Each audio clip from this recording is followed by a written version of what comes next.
Pada pertemuan sebelumnya kita membahas bahwasanya nikmat surga itu tiada batasnya. Di antara rasa-rasa yang hari ini kita alami di dunia, di antaranya rasa kenyang, itu termasuk batasan nikmat, ya. Jadi kalau kita makan enak, kenyang itulah batasan kenikmatan. Kalau udah terlalu kenyang sudah nggak nikmat lagi. Adapun di surga batasan-batasan itu Allah cabut. Ya, metabolisme tidak ada. Banyak kita sudah bahas. Bahkan orang ahli surga itu dikasih cincin. Cincinnya itu ada, setiap cincinnya ada kenikmatan yang Allah janjikan. Itulah deskripsi kita bahwasanya nikmat surga begitu dahsyatnya. Ya. Nikmat surga yang begitu dahsyatnya itu dijanjikan buat orang yang mau sabar. Sebagaimana yang saya sering sampaikan, di surga itu tidak ada BAK, tidak ada BAB, tidak ada rasa kenyang. Salah satu yang masih dipertahankan oleh Allah adalah bersendawa, berdasarkan hadis-hadis yang sudah pernah kita bahas. Dan itulah salah satu cara Allah ya melakukan metabolisme makanan dari ahli surga. Yang kedua, selain bersendawa, semua makanan yang dimakan ahli surga akan menjadi keringat yang keluar dari mereka, tetapi keringatnya tidak berbau masam seperti di dunia. Keringatnya berbau kasturi, ya. Jadi jangan minder lagi Bapak Ibu, di surga itu jangan takut bau badan. Kenapa? Ahli surga itu makanannya dikeluarkan oleh Allah dari tubuhnya melalui keringat yang berbau kasturi. Sehingga pasangan-pasangan surganya itu nunggu-nunggu dia berkeringat. Kalau di dunia jangan main-main. Seganteng secantiknya orang, kalau udah keluar keringat, laki sendiri pun muak, istri sendiri pun tak suka, ya, karena itulah batasan ahli dunia. Di surga berbeda, ya. Setiap orang nanti berkeringat berbau misik, berbau kasturi, sehingga istri-istri mereka menunggu, kapan bang abang berkeringat. Keringatnya dijadikan minyak wangi oleh pasangan-pasangan surga mereka. Karena itu sebagaimana yang pernah kami sampaikan dan coba kita simpulkan, kalau kita ingin meraih nikmat itu ada 5 hal yang mesti kita kejar dan pertahankan. Kok 5 hal? Susah sekali untuk mencapai surga Allah. Sesuatu yang mudah, ganjarannya tak seberapa. Kenapa meraih surga itu tidak mudah? Karena nikmatnya luar biasa. Karena nikmat yang luar biasa itulah rintangan, tantangannya terbentang cukup luas. Maka apa nasihat dari penulis kitab Tanbihul Ghafilin, Syekh Abu Laith As-Samarqandi? Beliau mengatakan barang siapa yang ingin mendapatkan kemuliaan-kemuliaan surga, dia harus mengistiqomahkan dirinya terhadap 5 hal. Ya, kalau Bapak Ibu ingin menjadi orang yang betul-betul tergolong min ashabil jannah, perhatikan 5. Yang pertama, an yamna'a nafsahu min jami'il ma'asi. Tahan diri dari segala bentuk kemaksiatan. Mati-matianlah, ya. Karena kalau sudah jadi ahli maksiat, susah menjadi ahli surga. Dia akan menjadi orang yang fasik, tergolong min ahlin nar, naudzubillah min dzalik. Jadi yang pertama kalau pengen surga, tahan diri dari min jami'il ma'asi. Kalau kita lagi terpengaruh, ya, terracuni oleh perbuatan orang lain dan kita ingin lakukan maksiat, tahan, ingatlah pesan ini bahwasanya surga itu hanya berhak buat orang-orang yang di dunia menjauhi segala perbuatan maksiat. Bukan gak pernah maksiat. Siapa sih di antara kita yang gak pernah khilaf? Pasti kan kita pernah terpeleset. Tapi dia sudah usaha. Makanya kalimatnya yang pertama, an yamna'a nafsahu, dia berusaha menahan dirinya dari maksiat. Kalau terpeleset gimana? Tobat lagi, tobat lagi. Tapi ada upaya menahan diri dari perbuatan maksiat. Yang kedua, ya, an yarda bil yasiri minad dunya, bersifatlah ridha dan ikhlas terhadap apa yang Allah berikan dari nikmat dunia walaupun kecil. Ridha, ya, apa yang Allah putuskan. Ya, karena di antara orang-orang banyak kehilangan surga karena tidak tahan terlalu berlebihan memburu dunia. Nggak mau sholat, nguber duit, nggak mau pengajian, sibuk perdagangan, nggak mau sedekah karena pengen kaya sendiri. Akhirnya peluang-peluang surgawi tertutup karena di hatinya apa? Imtala'at bidunya, isinya dunia tuh, kaya, duit, ini, itu, mewah, sehingga amal-amal yang mencapaikan dia ke surga menjadi terkesampingkan. Yang ketiga, an yakuna harisan 'ala ta'at. Kalau pengen jadi ahli surga, bersemangatlah dalam melakukan ketaatan. Bukan cuma melakukan amalan, tapi bersemangat. Karena itu kata beliau, harison. Harison itu sangat teguh berupaya. Ya, karena surga itu diberikan ya karena amalan kamu, kata Allah begitu. Dalam surat Az-Zukhruf Allah katakan, وَتِلْكَ الْجَنَّةُ الَّتِي أُورِثْتُمُوهَا بِمَا كُنْتُمْ تَعْمَلُونَ. Dan itulah surga, kata Allah, yang diwariskan kepada kamu, ya, dengan sebab apa yang kamu amalkan. Jadi amal soleh ini salah satunya pengajian, sholat kita ini, inilah tiket-tiket surgawi kita. Jadi harus semangat, harison 'ala ta'at.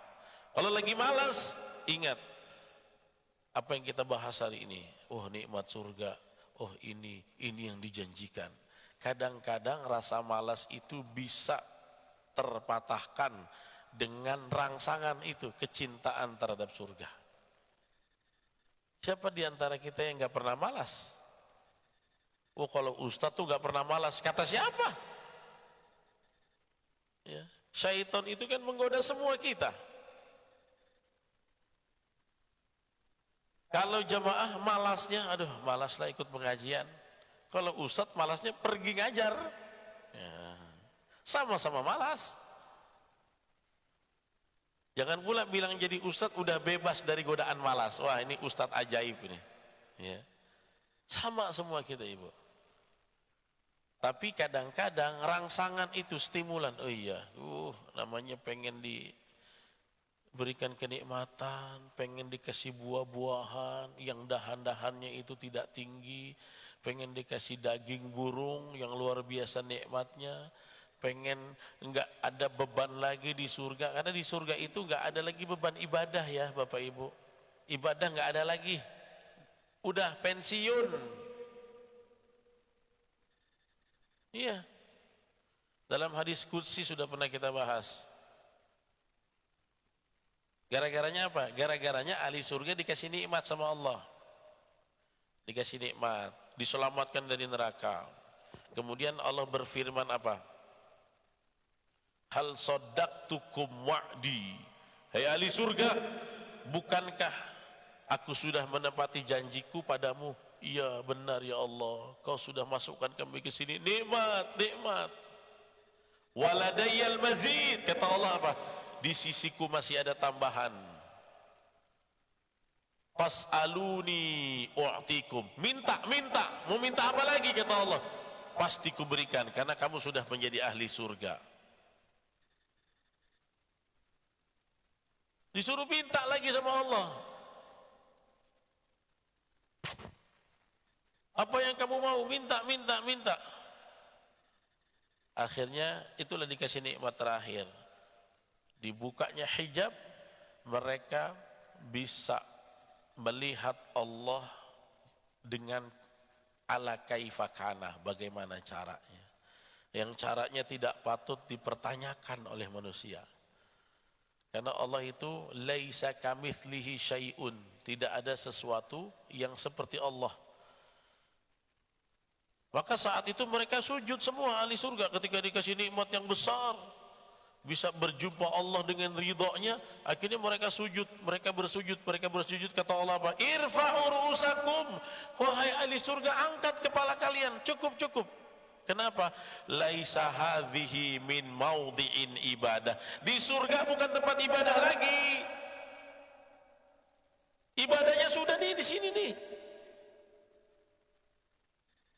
Di surga enggak ibadah lagi, tenang Bapak Ibu, tenang. Ibadah itu taklifnya enggak terus-terusan. Kalau udah mati kita jadi ahli surga, beban ibadah dicabut. Makanya harus tahan banting sekarang. Jangan cengeng, jangan lembek dalam ibadah, harus semangat. Agenda kebaikan, pengajian, amal soleh, sedekah, 1, 2, 3, terus semangat. Karena apa? Ya di sini saja. Tugas kita ya di sini saja. Nanti kalau sudah panen, sujud aja Allah larang. Irfa'u ru'usakum, angkat kepala kalian. Kenapa? Ini bukan tempat ibadah. Di sini tempat panen hasil ibadah. Waktu kamu hidup di dunia dulu, tinggal panen. Makanya banyak ulama mengatakan nanti ahli surga yang ada yang sholat, ada yang zikir. Untuk apa? Bukan karena tugas, karena rindu. Rindu. Ya.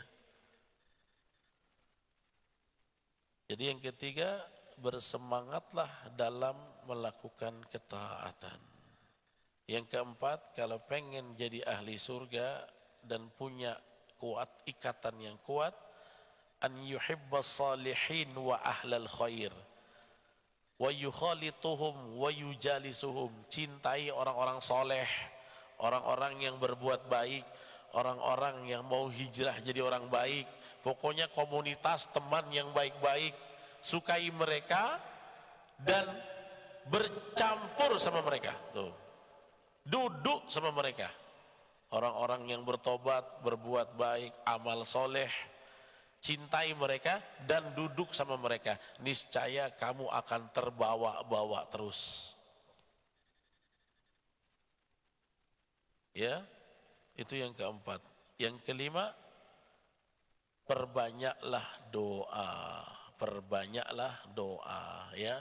Wa an yakthira ad-du'a, ya, perbanyak doa agar Allah jadikan kita min ahlil jannah. Sebagian ahli hikmah mengatakan, ya, ar-rukun ila dunya ma'a ma yu'ayinu minas thawabil jahli, ya. Wa in tarakal juhda fil a'mal ba'daha arafa thawabahu ajaza, ya. Di antara satu keniscayaan ahli surga itu, ya, dia tidak akan, ya, meninggalkan sifat bersungguh-sungguh beramal soleh. Karena nggak ada ahli surga yang nggak sungguh-sungguh, nggak bakalan jadi ahli surga. Kalau nggak ada mujahadah, jangan harap. Kalau cuma ibadah sekali-kali, nggak bisa. Makanya selaras tuh, mujahadah, amal soleh, surga. Itu pasti nyambung, ketemu dia. Nggak bisa. Kalau ya saya kadang-kadang aja sholat, kadang-kadang ngaji, kadang-kadang sedekah. Rukunnya, rukun surga, al-mujahadah, ya, fil amalis salihat, mujahadah dalam beramal soleh. Makanya kalau ada orang yang pengen surga tapi nggak rajin, nggak semangat amal soleh, ya ngayal. Anda pengen gaji besar, pengen penghasilan besar, tapi nggak mau banyak gerak, banyak usaha, yang mimpi Anda. Ada kok teman saya uangnya banyak tapi nyantai-nyantai aja. Nyantai, mulainya gimana dia? Emang nggak kerja keras? Emang nggak kerja keras? Untuk mencapai taraf kayak begitu, pasti dia sudah melewati berbagai macam kesulitan, rintangan, sungguh-sungguh. Makanya kalau memang betul-betul kita pengen jadi ahli surga, jangan lepaskan mujahadah dalam kehidupan. Bersungguh-sungguh beramal jangan dilepaskan, karena itu rukunnya. Mujahadah tuh kalau saya boleh mentafsirkan dengan bahasa gampang, ngos-ngosan Anda amal soleh itulah. Ngos-ngosan kan nggak santai, tapi tenang aja, nggak lama. Nanti kalau sudah masuk sana sukses, nggak ada lagi beban kita untuk ibadah. Kita tinggal memanen hasilnya, ya. Wa dzakara an ba'di zuhad, ya. Ada seorang ulama yang zuhud disampaikan oleh Syekh Abu Laith. Ya, dia ini duitnya banyak, tapi dia zuhud. Saking apa? Saking udah ngebet pengen masuk surga. Jadi nikmat dunia itu rasanya biasa aja sama dia, karena udah kepengen banget masuk surga. Syekh Abu Laith mengatakan ada seorang yang zuhud, annahu kana ya'kulu baqalan wa milhan min ghairi khubzin. Kalau makan siang seringnya nampak oleh kerabat-kerabatnya cuma makan bawang sama garam aja digado gitu. Kalau orang Arab itu kan biasanya bawangnya itu memang acar wajib.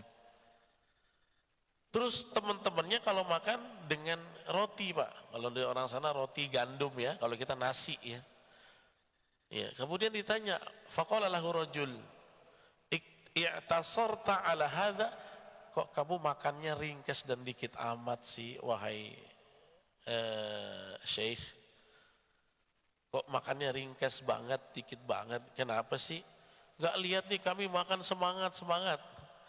Rupanya ini orang karena saking rindunya nikmat surga, nikmat dunia kadarnya tinggal sedikit. Itulah kalau orang udah kangen akhirat, rasa nikmat dikasih di hati bukan di bibir, di hati nih rasa nikmat. Iya. Apa kata dia? Li'anni ja'altud dunya lil jannah. Wahai saudaraku, kenapa kamu lihat aku makannya cuma gini? Karena semua unsur dunia ini cuma perantara supaya aku masuk surga. Wa anta ja'alta dunya lil mazbalah. Sementara kamu masukkan ke perut kamu banyak-banyak untuk menjadikan itu semua menjadi sampah. Kenapa? Kamu makan yang baik-baik dan semua yang enak-enak itu jadi apa akhirnya? Wa inni la'akilu liiqamati ta'ah, dan aku tidaklah makan. Kenapa kamu lihat makan saya sedikit? Ini susah nih Bapak Ibu. Kenapa? Yang penting saya bisa semangat untuk ibadah. Kenapa kamu minum susu? Misalnya ditanya, ya supaya segar qiyamul lail. Kenapa tadi kamu minum vitamin?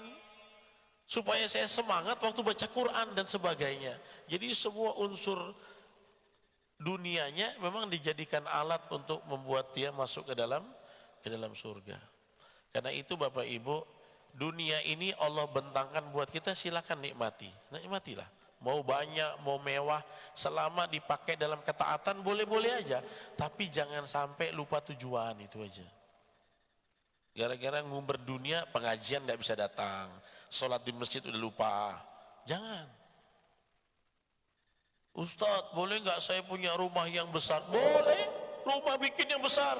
Kalau perlu tampung santri di rumah. Bikin asrama santri. Boleh nggak punya mobil yang bagus? Silakan, itu kan Allah kasih sebagai keperluan. Tapi mobilnya bagus kalau untuk berdakwah, untuk pengajian, untuk nolong orang cepat. Nah, gitu. Ya. Dan orang yang kalau sudah terlalu rindu seperti seorang zuhud ini, itu kadar nikmat dunianya udah mulai menipis. Karena apa? Rasa nikmatnya nggak di sini Bapak Ibu, tapi di sini. Ini sesuai hadis Nabi loh. Nabi mengatakan apa? Man kanatid dunya hammahu. Barang siapa yang dunia adalah cita-cita tujuannya.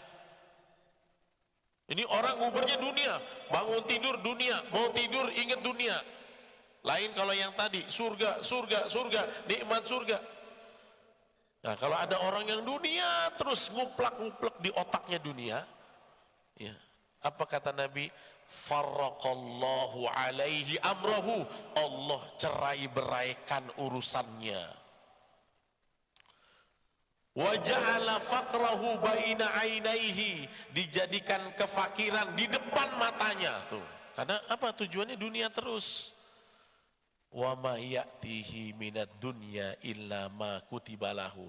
Tidaklah diberikan buat dia dunia kecuali sekedar aja. Karena apa? Cita-cita hidupnya dunia. Kemudian Nabi sempurnakan apa? Wa man kanatil akhirah niyatahu. Tuh. Barang siapa yang hidup di dunia tapi akhirat aja yang di pikiran. Seperti tadi. Akhirat aja, udah kepengen surga aja. Udah kepengen nikmat, udah rindu kangen dengan akhirat, pengen masuk surga.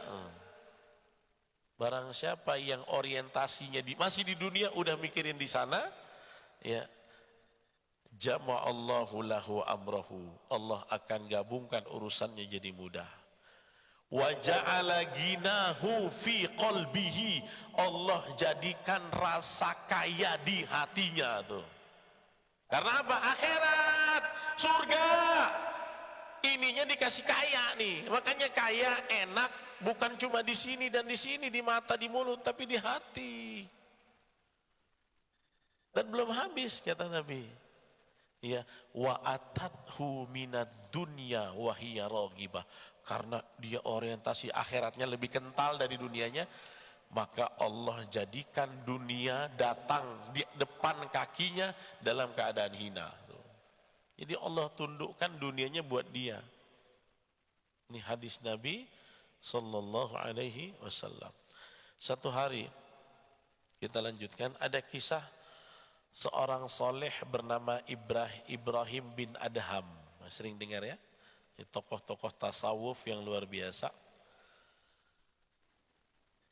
Satu hari, annahu arada an yadkhulal hammam, sedang ibadah, dia pengen masuk ke sebuah WC, toilet, Ibrahim bin Adham. Famana'uhu sahibal hammam, maka dia dilarang. Pak, jangan sembarang-barang masuk toilet ini. Rupanya toilet itu ada yang ngelola. Ya kayak bapak ibu lah, lagi di Masjidil Haram misalnya, di masjid mana. Kadang-kadang ke masjid kan gak bawa duit. Pengen pipis. Kadang-kadang kita bingung, udah pipis duit gak bawa. Malu pula. Nah ini, dia mau masuk, dia gak bawa duit. Kata pemilik toilet itu apa? Jangan masuk. La tadkhul illa bil ujrah. Bapak kalau masuk WC ini, Bapak harus bayar ya. Nah, kalau kita kan sini 2.000, 3.000. Ibrahim bin Adham lagi nggak bawa duit. Maka tiba-tiba dilarang masuk WC, dia nangis. Nangis. Ya Allah, kenapa kamu nangis?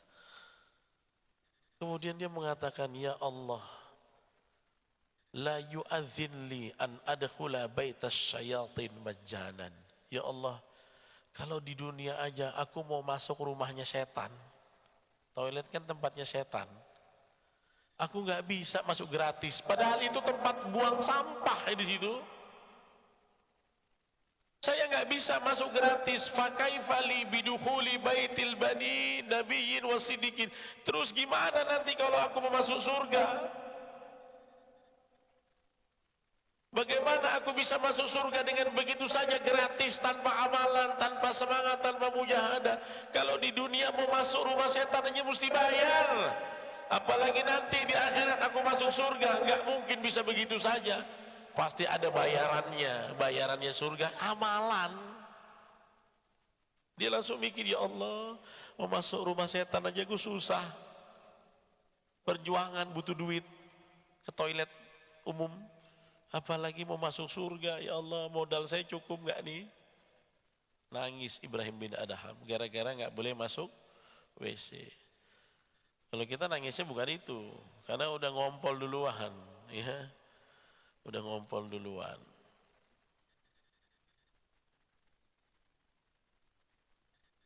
Ya, itulah diantara banyak orang-orang soleh yang luar biasa, yang betul-betul merindukan surga dari Allah Subhanahu wa Ta'ala, ya. Karena itu salah satu dari 5 tadi, yang kelima kan memperbanyak doa. Ada satu nasihat dari Rasulullah melalui khodimnya Anas bin Malik tentang berdoa surga, ya. Nabi mengatakan, man sa'alallahu ta'ala al-jannah thalatha marrat, ya. Kalau kamu mau berdoa, doalah minta surga 3 kali. Karena barang siapa yang minta surga 3 kali, surga akan berkata kepada Allah, ya Allah, masukkan dia ke dalam saya, karena dia panggil-panggil saya terus 3 kali. Ya. Wa man istajara minan nar thalatha marrat, barang siapa yang berlindung dalam doanya dari neraka 3 kali. 3 kali tapi dalam hadis Anas bin Malik ini, ya. Hadisnya sahih riwayat Imam Tirmidzi.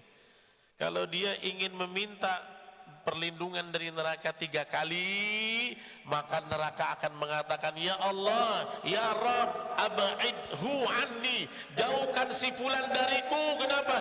Dia sebut-sebut berlindung dari aku 3 kali. Berarti ini sunnahnya 3 kali. Tapi di dalam hadis ini nggak disebut redaksi doanya apa. Intinya minta surga aja. Minta surga, minta dijauhkan dari neraka. Kalau para ulama kita di Indonesia udah biasa tuh diajarin kita. Cuman kebanyakan kita belum ambil sunnah 3 kalinya. Apa doanya? Allahumma inna nas'aluka ridhaka wal jannah wa na'udzu bika min sakhatika wan nar. Mau sunahnya ulang sampai 3 kali. Makanya kalau ada imam, ustadz, dia ulang sampai 3 kali, dia tahu ngamalin hadis ini. Allahumma inna nas'aluka ridhaka wal jannah wa na'udzu bika min sakhatika wan nar. Allahumma inna nas'aluka ridhaka wal jannah wa na'udzu bika min sakhatika wan nar. Jangan lupakan setiap salat. Salah satu ikhtiar kita. Susah Ustaz, gak bisa. Yang gampang pun boleh. Yang intinya barang siapa minta surga. Hadis ini riwayat Tirmidzi, nggak ada redaksinya harus ngucapin seperti ini, enggak. Barang siapa minta. Kalau mau yang paling gampang, Allahumma inna nas'alukal jannah, boleh. Wa na'udzubika minan nar. Saya nggak hafal ridokanya. Ya udah yang gampang aja lah. Allahumma inna nas'alukal jannah wa na'udzu bika minan nar. Allahumma inna nas'alukal jannata wa na'udzu bika minan nar. 3 kali selesai. Tapi kata Nabi, thalatha marrat. Mudah-mudahan kita bisa amalkan, ya. Berbanyak doa ini, ya.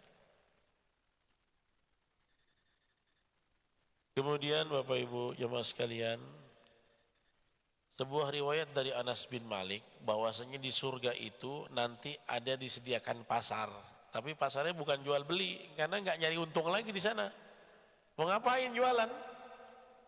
Ya. Dalam sebuah hadis dikatakan bahwasanya inna fil jannati aswaqon, di surga itu akan ada pasar, la syara'a fiha wala bai'a, tapi nggak ada jual beli di sana. Yang ada apa? Orang bertemu di pasar itu saling membincangkan dulu kehidupan dunia.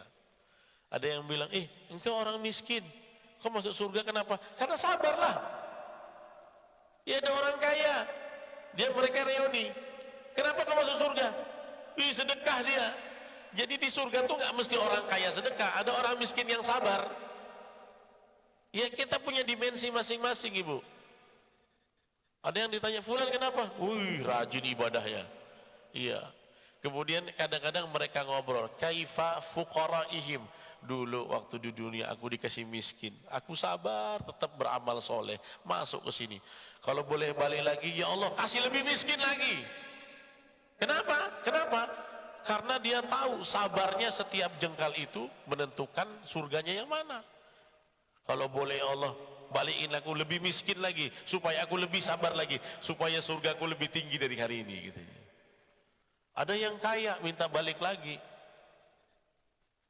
Kalau boleh balik lagi, kenapa? Itu semua tabungan itu, waktu aku mati masih tersisa 3 miliar. Kalau tahu, gua habiskan semua, sumbang di jalan Allah. Kenapa? Tiket dia orang kaya yang bersedekah, dan itu macam-macam. Jadi ibadah itu nggak mesti ya dalam satu perspektif kita aja.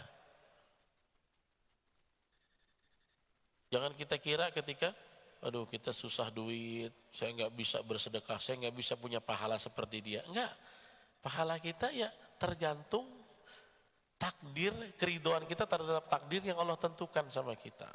Ya, dia bersabar diberikan. Ada yang bukan itu, masuk surganya kenapa? Karena sakit, sering sakit, tapi dia tabah, dia ikhlas.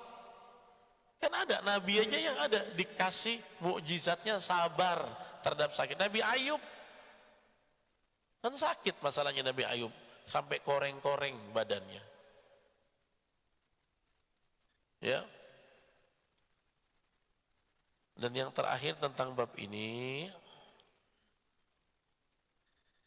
disampaikan bahwasanya di antara orang-orang yang nanti di akhirat akan melewati jembatan Sirat, ya, bahwasanya sebelum nanti ke surga ada satu titian yang bernama jembatan Sirat.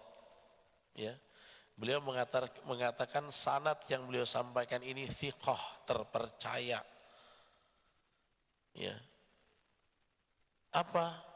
Dikabarkan bahwasanya dari Ibnu Mas'ud radhiyallahu anhu, nanti sebelum orang-orang itu memasuki surga, penentuannya mereka akan melewati sebuah titian bernama Sirat. Seperti apa Sirat ini? Dia itu hadduhu kahaddis saif. Dia tipis, dia licin tuh. Ada yang mentafsirkan seperti rambut dibelah 7. Entah macam mana rambut dibelah 7 coba. Rambut sebiji aja udah susah. Rambut dibelah 7. Ya. Tapi Abdullah bin Mas'ud mengatakan ada orang yang faminhum man yamurru mithlal barq. Ada yang menyeberang sirat secepat kilat. Kilat itu kan lebih cepat dari suara kilat. Makanya kalau kita dengar gemuruh petir itu,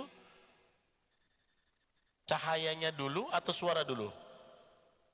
Cahayanya dulu kan, set baru dar. Itu kecepatannya. Wa minhum man yamurru mithlar rih. Ada di antara mereka yang selamat nyebrang di sirat seperti angin. Angin lebih lambat, yang paling cepat tadi cahaya. Wa minhum man yamurru mithla tayr. Ada yang melewati sirat seperti burung. Wa minhum man yamuru ka'ajwadil khair. Ada yang melewati seperti kuda yang sedang berlari. Ya. Wa minhum man yaburu kal ajwadil ibil, seperti jalannya unta agak lambat, ya. Dan ada di antara mereka yang tersungkur, bahkan ada yang berjalan di atas 2 ibu jarinya, ya. Faman baina maran najin, siapa yang berhasil lewat selamat sampai surga. Itulah jembatan sirat. Dan rupanya di pinggiran dari sirat itu ada malaikat yang selalu mengatakan Rabbi salim salim, Rabbi salim salim. Malaikat di pinggiran sirat mengatakan, ya Allah selamatkan dia, selamatkan dia, selamatkan dia. Tapi maaf Bapak Ibu, ada di antara mereka yang tersungkur. Kalau tersungkur gak bisa selamat.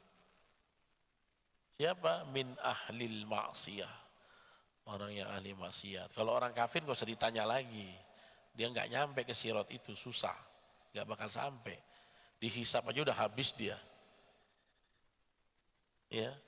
Jadi kalau ingin kita bisa selamat di sana, ya, betul-betul banyak beramal, bersemangat dalam amal soleh, dan banyak berdoa kepada Allah Subhanahu Wa Taala. Ya, makanya banyak para ulama berdoa, Allahumma yassir lana fis sirat, ya Allah mudahkan aku nanti di sirat. Dan mudahkannya, nanti saya kalau di sirat saya mau belajar keseimbangan. Bukan itu. Bukan itu. Nanti saya kalau di kubur saya pengen belajar bahasa Arab, tapi nggak sholat. Untuk apa? Supaya bisa ditanya man rabbuka, bisa jawab. Bukan itu. Yang jawab itu amalan. Amalan kita. Baik, Bapak Ibu jamaah sekalian, ya. Terakhir lagi saya mau tutup sebuah riwayat, ya, yang disampaikan oleh Imam Muslim, bahwasanya, mohon maaf ya, dari Imam Muslim disebutkan terakhir ditutup tentang perempuan ahli surga, ya. Innan nisa ahlad dunya man ja'ala minhunna fil jannah yufaddalna 'alal huril 'ain bi a'malihin fid dunya.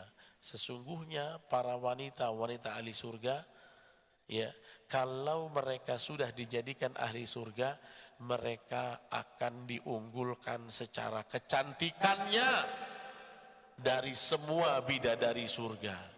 Tapi apa kata Nabi? Bi'a'malihinna fid dunya. Kadar kecantikannya di surga nanti para wanita tergantung kadar amalnya di dunia. Kalau ibu rajin beramal soleh, cantiknya ratusan kali lipat dari bidadari. Bihuril id, hadisnya sahih riwayat Imam Muslim. Jadi ibu pengen cantik di surga nanti, amal soleh, bukan dandan ya. Nggak ngaruh itu, glowing nggak ngaruh. Tapi apa? Kata Nabi apa? Bi'a'malihinna fid dunya. Cantiknya kamu wahai para wanita di surga melebihi bidadari dengan amalan kamu. Mudah-mudahan kita semua sampai selamat di sana. Demikian Bapak Ibu yang bisa kami sampaikan, terlebih terkurang mohon maaf. Kalau ada yang mau tanya boleh silakan. Iya. Assalamualaikum warahmatullahi wabarakatuh. Waalaikumsalam. Saya ingin menanyakan tentang doa tadi Pak, doa untuk masuk surga. Kita sering membaca juga ketika dalam sujud, tapi kadang saya juga membaca doa itu sebelum salam Pak Ustadz. Jadi mohon penjelasan dari Pak Ustadz. Terima kasih. Assalamualaikum warahmatullahi wabarakatuh. Waalaikumsalam. Boleh. Pokoknya letakkan aja doa itu di tempat-tempat yang mustajab, ya. Saat sujud terakhir itu kan mustajab, boleh, ya. Kemudian sebelum salam termasuk mustajab. Tapi jangan lupa ada wiridnya Nabi yang jangan sampai ketinggalan sebelum salam itu, ya. Apa? Yang pertama itu Allahumma inni a'udzubika min azabi jahannam wa min azabil qabri wa min fitnatil masihid dajjal wa min fitnatid dunya. Atau dibalik, dalam riwayat Bukhari beda, wa min fitnatid dunya wa min syarri fitnatil masihid dajjal. Boleh. Yang ketiga dan keempat dibalik. Kemudian ibu berdoa, boleh. Allahumma inna nas'alukal jannah wa na'udzubika minan nar. Allahumma inna nas'alukal jannah wa na'udzubika minan nar. Allahumma inna nas'alukal jannah na'udzubika minan nar. Makanya saya dulu belajar, saya lihat kiai-kiai itu, kalau kiai-kiai yang paham, dia pasti salam terakhirnya agak lama. Karena apa? Dia tahu itu doa mustajab, jadi dipakai betul. Ya, ada yang saya lihat cepat-cepat betul, salam baru salam, tiba-tiba udah salam. Sayang, berarti biasanya cuma baca yang wajib rukun-rukun aja itu. Nah, jadi boleh ibu baca. Cuman pesan saya tadi, kalau ingin dapat sunnahnya sebagaimana hadis di riwayat Tirmizi tadi, doanya redaksinya diulang sebanyak 3 kali. Mau pakai ridho kawal jannah, mau tidak, saya enggak kisah itu. Intinya Nabi suruh minta surga 3 kali, minta pelindungan neraka sebanyak 3 kali. Dan yang paling penting juga setelah habis sholat, gitu. Ya. Saya kalau habis sholat subuh, misalnya jadi imam di masjid-masjid kampung saya bacanya 3 kali. Tapi tidak semua masjid. Ya misalnya mau pengajian maghrib waktunya mepet. Kalau kita 3 kali komplain, kadang-kadang orang tidak ngerti hadis. Lama kali Pak Ustadz tuh baca doa, diulang-ulang 3 kali. Kita nak jelaskan, tak ada kesempatan. Makanya harus pandai-pandai juga menerapkannya. Termasuk doa itu berdoa di sujud terakhir. Ada seorang imam dulu di kilometer 10 sana, dia panjang kali sujud terakhir. Panjang, memang saya terasa panjang lama gitu. Mungkin dia doa pengen naik haji mungkin kan. Tiba-tiba habis pengajian, tuh saya lagi ngisi pengajian, imamnya bukan saya kan tamu kayak di sini. Pak RW-nya ngomel-ngomel.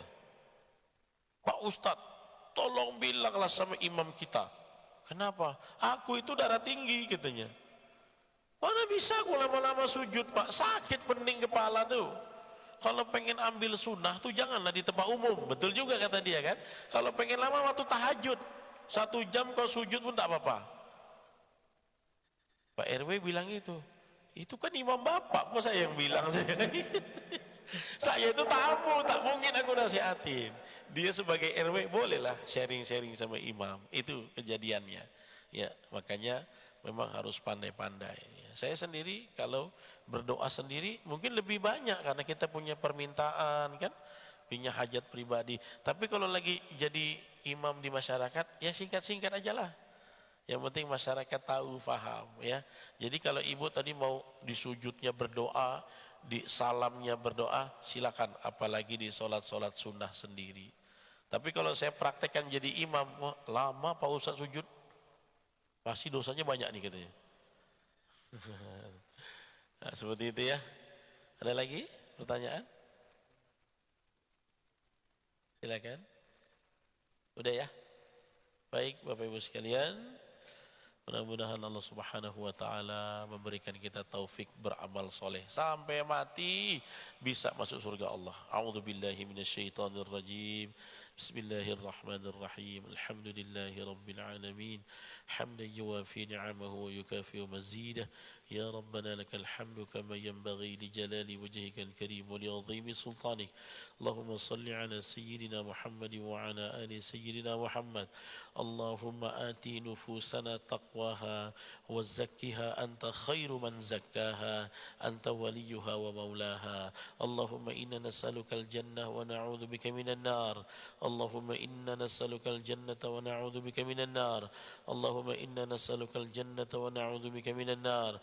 Rabbana atina fid dunya hasanah wa fil akhirati hasanah wa qina 'adzaban nar. Wa sallallahu ala khairi khalqihi nabiyyina Muhammadin sallallahu alaihi wasallam. Walhamdulillahi rabbil alamin. Taqabbalallahu minkum. Kami tutup dengan doa kifatul majlis. Subhanakallahumma bihamdika asyhadu an la ilaha illa anta astaghfiruka wa atubu ilaik. Assalamualaikum warahmatullahi wabarakatuh.